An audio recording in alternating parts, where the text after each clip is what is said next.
गया है, लेकिन दूसरी तरफ पूरी दुनिया है जो चीन की लापरवाही की कीमत इस तरह चुका रही है।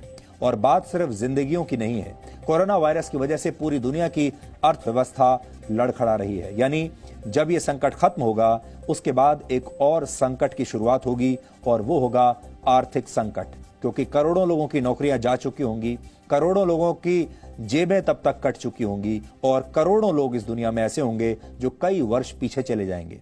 ये कितनी गंभीर बात है, इसे हम आपको कुछ आंकड़ों के जरिए आज समझाते हैं। ब्रिटेन के एक think tank the Henry Jackson society के मुताबिक कोरोना वायरस से दुनिया भर के देशों में करीब 300 लाख करोड़ रुपए से ज्यादा का आर्थिक नुकसान हो चुका है। 300 लाख करोड़, यह भारत की कुल अर्थव्यवस्था से भी करीब 100 लाख करोड़ रुपए ज्यादा है।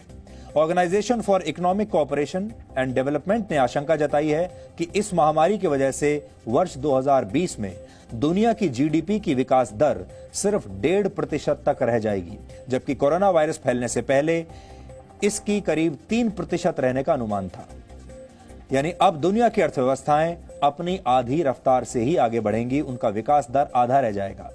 संयुक्त राष्ट्र की कोविड-19 and world of bank report के मुताबिक कोरोना महामारी की वजह से दुनिया भर में करीब 2.5 करोड़ नौकरियां खत्म हो सकती हैं। संयुक्त राष्ट्र की ट्रेड रिपोर्ट में कहा गया है कि दुनिया की 2/3 आबादी विकासशील देशों में रहती है। इन देशों में करीब 187 लाख करोड़ रुपए के रेस्क्यू पैकेज की जरूरत है, जबकि वर्ल्ड बैंक ने कहा है कि इस महामारी की वजह से पूर्वी एशिया और एशिया पैसिफिक में 1 करोड़ 10 लाख नए लोग गरीबी की रेखा के नीचे आ जाएंगे। आरोप लग रहे हैं कि यह सब कुछ चीन की लापरवाही का नतीजा है, लेकिन इसकी कीमत आखिर कौन चुकाएगा? क्या चीन इसकी कीमत चुकाएगा? क्या दुनिया भर की अलग अलग देशों की सरकारें इसकी कीमत चुकाएंगी? और अगर ये सरकारें कीमत चुकाएंगी तो सरकार भी आखिर ये पैसा कहां से लाएंगी?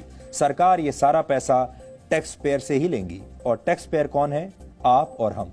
यानी आखिर में ये पैसा हमारी जेब से ही जाएगा। भविष्य में जब इस महामारी से दुनिया पार पा लेगी, तब दुनिया की डूबती हुई अर्थव्यवस्था को कौन पार लगाएगा? जाहिर है सभी देशों की सरकारें अर्थव्यवस्था को दोबारा पटरी पर लाने के लिए बाजार में पैसा लगाएंगी, लेकिन वो पैसा आखिर कहां से आएगा? और यह भी जाहिर है कि यह पैसा आपकी और हमारी जेब से ही आएगा।